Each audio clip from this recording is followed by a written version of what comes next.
Auf diesem friedlichen Spaziergang stolperte Soju über das winzige Geschöpf, das unter einem umgestürzten Baumstamm kauerte. Es war nicht größer als ein Kätzchen, sein schwarzes Fell war verfilzt, seine Augen waren vor Angst geweitet. Es wimmerte leise, ein elendes kleines Ding, und Soju, ein Mann von Güte, verspürte einen Anflug von Mitgefühl. Er lockte das Geschöpf sanft heraus, sein kleiner Körper zitterte in seinen Händen. Als er es eng an sich drückte, bemerkte er eine seltsame Wärme, eine subtile, aber unbestreitbare Wildheit, die von ihm ausging. Aber das Geschöpf war so klein, so hilflos, dass Soju nicht widerstehen konnte, es mit nach Hause zu nehmen. Seine Familie, ein lebhafter Haufen, war zunächst amüsiert von dem winzigen, ungeschickten Welpen. Sie nannten ihn Tashi, nach dem tibetischen Wort für Glück. Aber die Belustigung wich schnell einer verwirrten Faszination. Tashi war kein normaler Welpe. Er wuchs in einem erschreckenden Tempo, nicht von Tag zu Tag, sondern von Stunde zu Stunde. Sein Appetit war unersättlich, er verschlang genug Futter, um 3 Hunde seiner Größe zu ernähren. Soju begann, andere Besonderheiten zu bemerken.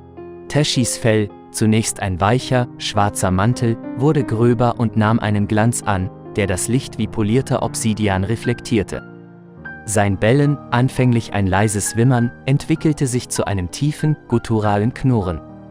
Die Pfoten, einst zart und zerbrechlich, entwickelten sich zu kraftvollen, gekrallten Instrumenten. Die anfängliche Freude, Tashi zu haben, verwandelte sich in eine nagende Unruhe. Soju verspürte eine wachsende Beklommenheit, ein instinktives Gefühl, dass etwas nicht stimmte. Er vertraute sich seiner Frau an, die zunächst abweisend war, aber begann, dasselbe zu bemerken. Die Angst festigte sich, als Tashi an der Hintertür zu graben begann, seine Krallen kratzten mit erschreckender Wucht gegen das Holz. Schließlich konnte Soju die wachsende Unruhe nicht mehr ertragen und kontaktierte die Behörden. Als die Wildtierbeamten eintrafen, spiegelten ihre Gesichter Sois Angst wider. Sie untersuchten Tashi, ihre professionelle Distanz wurde durch ehrfürchtige Stille ersetzt. Er ist ein Bärenjunges, bestätigte einer der Beamten mit gedämpfter Stimme. Ein asiatischer Schwarzbär, eine vom Aussterben bedrohte Artikel. Für Soju war es ein Moment tiefen Unglaubens.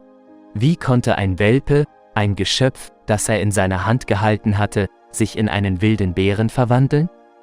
Die Beamten erklärten, dass Tashi, von seiner Mutter getrennt, wahrscheinlich Zuflucht im Wald gefunden hatte. Er war zu jung, um allein zu überleben, und hatte irgendwie den Weg zu Sois Haustür gefunden. Die Entdeckung löste eine Welle der Traurigkeit in der Familie aus. Tashi, ihr Gefährte, ihr verspielter Welpe, war nicht mehr. An seiner Stelle stand ein prächtiger junger Bär, der für die Wildnis bestimmt war. Trotz der Traurigkeit gab es ein Gefühl der Erleichterung. Tashi war sicher, in der Obhut der Experten. Er wurde gefüttert, gepflegt und auf seine Rückkehr in die Wildnis vorbereitet. Soju besuchte ihn im Zentrum, sein Herz schwer, aber seine Augen voller Hoffnung. Wochen wurden zu Monaten, und schließlich kam der Tag, an dem Tashi für die Freilassung bereit erklärt wurde. Soju schloss sich den Wildtierbeamten am Waldrand an, sein Herz hämmerte in seiner Brust. Tashi, sein Fell jetzt dick und glänzend, seine Augen strahlten vor urtümlicher Intelligenz, wurde in ein besonderes Gehege gebracht. Das Tor öffnete sich, und Tashi zögerte einen Moment lang, blickte Soju mit einem tiefen, gutturalen Knurren zurück, bevor er ins Ungewisse trat. Er blieb stehen, blickte noch einmal zurück, als ob er die Liebe und Fürsorge anerkennen wollte, die er erfahren hatte, und verschwand dann im Schatten des alten Waldes.